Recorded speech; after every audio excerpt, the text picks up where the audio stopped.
G'day Reefers, I'm Cam the Fish Guy. Welcome to Gallery Aquatica TV. Today we're doing a call out for one of our customers to do a 6-month assessment on their Cade 900. Now I've never seen this tank before, I've heard lots about it, so let's go check it out and see how this Cade is doing.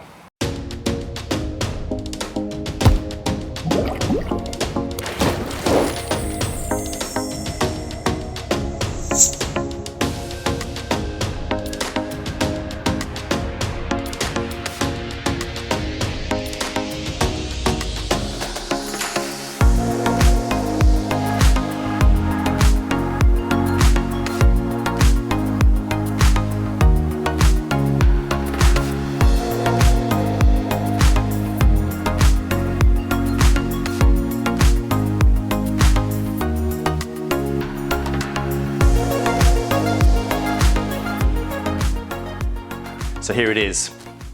I've heard so much about this tank. It's great to actually see it in person, and it's certainly looking lovely. It's a really nice tank. Now we're here to do an assessment, so we're going to talk about and look at the water chemistry, the ecology, the fish, the corals, the lighting, the filtration, and we'll really give this tank the once over and an assessment on how it's going. So we'll start with the water chemistry.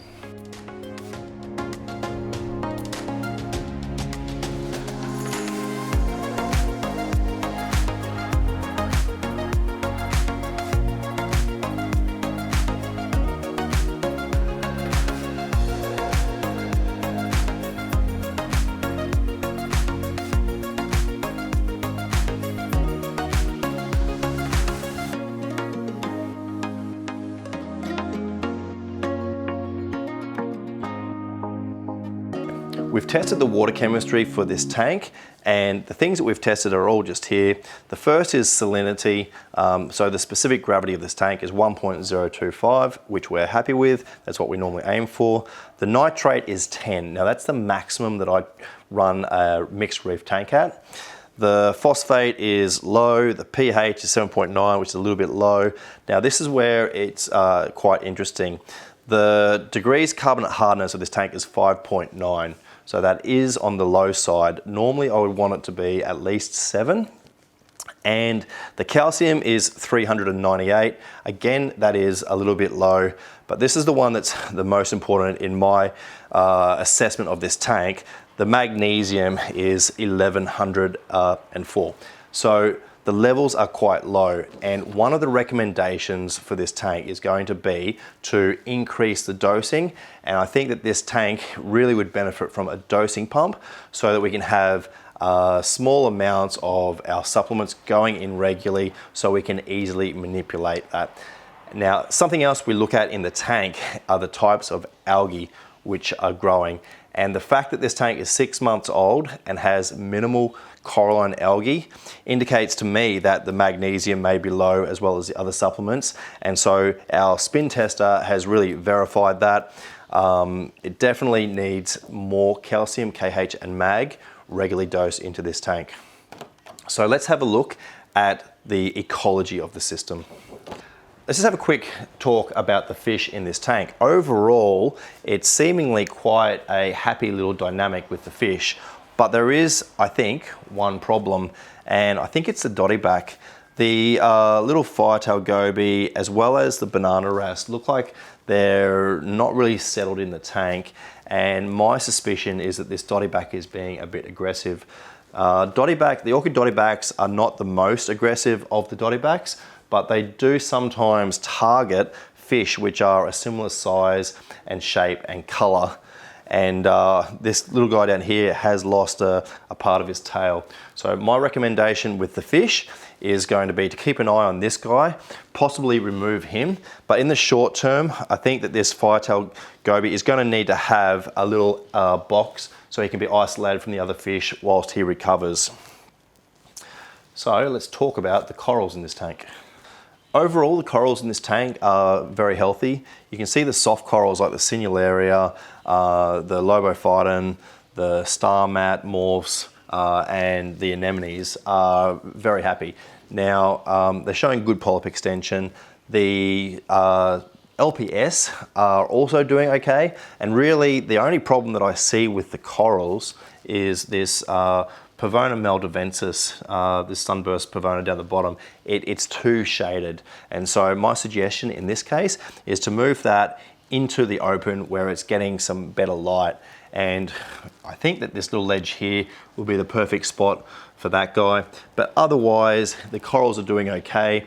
I think once we correct the dosing and get the calcium, KH and mag into the range that we want, that we'll see the stony corals do a little bit better. So let's check out the filtration on this tank. At the moment, this tank is going through a treatment of continuum equation M, and so the refugium's been removed so that it doesn't die during the treatment. So there's no keto. Typically we've got keto in here. Otherwise we've got the octo skimmer. It looks like it's running a little bit low, so I'll probably increase that so it pulls out more waste.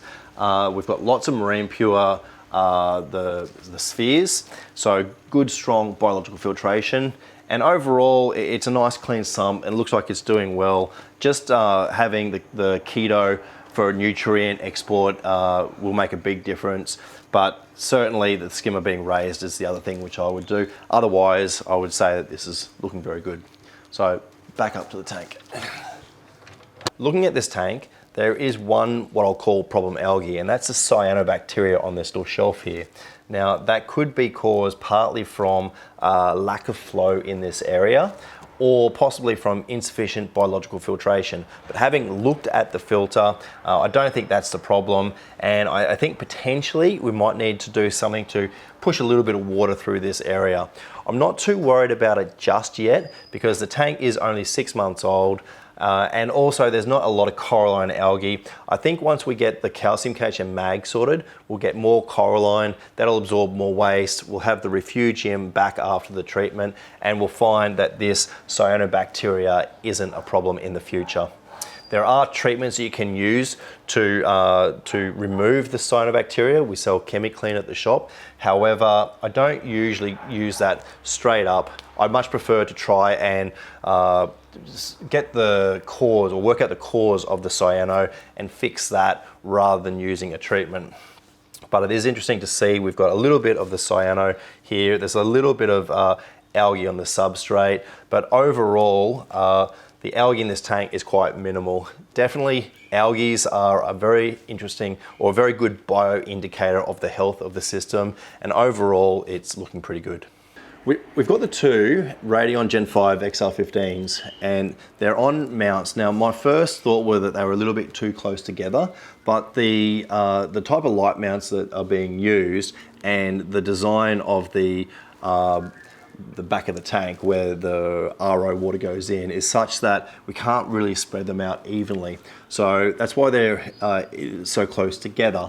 But when I looked at the light schedule, the Radions are running the Radiant Colors template at 50%. Now, my thought is that that's a little bit low, that schedule intensity needs to go up. So we've raised it to 55% for now. And once the refugium and the keto is put back online, we'll increase slowly up to about 70%.